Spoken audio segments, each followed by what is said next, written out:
Hello, I have another story out of this book, Stories Behind the Best Loved Songs of Christmas. And this time, it is Silver Bells. Jay Livingston and Ray Evans rank as one of the most successful songwriting teams in history. With Livingston composing the music and Evans writing the lyrics, the men scored time and time again with award-winning hits such as To Each His Own and Another Time, Another Place. By the early 50s, having already taken Academy Awards for Buttons and Bows and Mona Lisa, they were two of the most sought-after songwriters in the country. Every movie studio, radio show, and recording artist wanted their latest offering. Though they scored with hundreds of songs and sales of their tunes climbed into the hundreds of millions, the two are now best remembered for a strange song about a horse and a beautiful ballad about Christmas. Both songs are so popular that most Americans of all ages can sing the words to them. In 1951, Bob Hope was one of the world's biggest stars. His name not only guaranteed big box office response at movie theaters, he already was a long-time radio star and had made a successful move to television. Beloved for his selfless work with USO tours in World War II and then Korea, Hope was Mr. Christmas to many members of the U.S. Armed Forces, even though he had never scored a hit with a Christmas song. From 1942 on, Bob spent every holiday season with men and women in uniform. Paramount Pictures scheduled Hope to film a remake of the movie The Lemon Drop Kid, a perfect vehicle for his trademark humor. In the film, Hope would play a small-time gambler who owed a large sum of money to the mob. Unable to pay it off, the kid would work a scam. In the midst of trying to outcon the cons, Bob's character would fall in love, reform, and escape a large number of near-fatal attacks. Of course, Hope would also find time to sing a song or two. With a cast of great characters surrounding the star, the cast and film crew began work in early 1951. Livingston and Evans, who had put together the wonderful score for Hope's box office smash, Paleface, they were called in to write the score for The Lemon Drop Kid. As they reviewed the script, they noted that it was a holiday movie with a new twist. Holiday Inn, Christmas in Connecticut, and a long list of other films had always been set in the country. Now, for the first time in Hollywood history, songwriters were being asked to come up with a Christmas number that didn't embrace the pleasures of rural life during the holidays. It was a perspective American movies and songs had yet to explore. After determining where the music was needed, the songwriters had a brainstorming session in Evans's office. As they discussed the script, one of the men picked up a small silver bell and played with it. The tiny noisemaker magically transported the writers to the sidewalks of New York. As they began to think about the way the streets and display windows were decorated, the attitudes of happy store managers and anxious shoppers, and the looks on expectant children's faces, the song they needed for Bob Hope and co-star Marilyn Maxwell's duet quickly came together. The team had been writing hits long enough to know when they had one, so Livingston and Evans couldn't wait to take their latest work to the studio.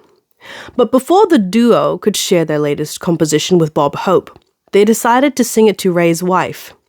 The men were chagrined and confused when the women giggled as they sang. As she doubled over in laughter, the team wondered what had gone wrong. When Mrs. Evans composed herself, she informed the duo that the chorus was all wrong. It wouldn't work. She assured them.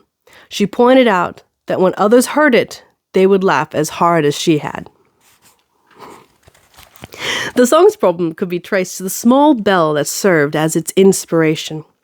Livingston and Evans had named their song after the tiny instrument, and the song began, "Tinker bell, tinker bell, it's Christmas time in the city."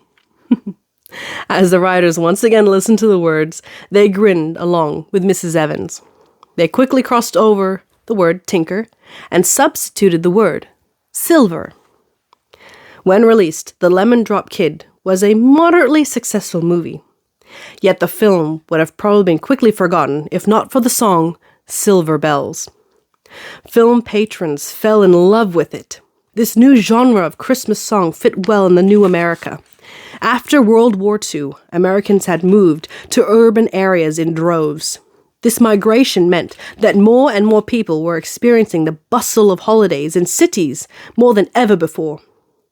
Livingston and Evans' unadorned descriptions of everything from stoplights blinking red and green because, well, the yellow caution light had not been added yet, to thousands of shoppers rushing from store to store struck a chord with millions who were exposed to those things every day. The bells that anchored the chorus were everywhere too. They rang in cathedral towers, jingled along the horse-drawn carriages, and were constantly chiming in the hands of men and women seeking donations to help feed the poor and the needy. In the city, bells, much more than anything else, signaled the coming of the holiday season. Silver Bells fully captured this experience in song. Bob Hope may have introduced Silver Bells to the world, but it was his friend Bing Crosby who cashed in on the song's market potential. Bing recorded that hit version of the Livingston-Evans collaboration, and soon everyone else seemed to be recording the hit too. When President John F. Kennedy declared it his favorite Christmas song, Silver Bells rang out loudly in the White House. By the year 2000, hundreds of different versions of the song had rung up more than 150 million record sales, proving that JFK wasn't the only one who embraced this sentimental holiday offering as a favorite. After completing The Lemon Drop Kid, Bob Hope continued to sing Silver Bells to U.S. troops at Christmas for more than 4 decades. His work in Vietnam and other combat arenas helped make him the most honored private citizen in United States history. Hope's Today entertainment junkets to the far parts of the globe also earned him the label of the GI Santa Claus. Though they could have retired and lived on the royalties of their Christmas hit, Jay Livingston and Ray Evans continued to write. In 1956, they won their 3rd Oscar for Que Sera Sera, and scored again with the title song from Tammy. Yet, it was the theme song for a very unique television series that ranks right up there along with Silver Bells as their most remembered work. The same writer duo that composed the incomparable Mona Lisa and incredible Silver Bells also gave the world the whimsical and silly theme from Mr. Ed. Well, that is the story behind Silver Bells. Best loved Christmas songs. Thank you for watching, and I hope to see you again in the next video. Bye-bye!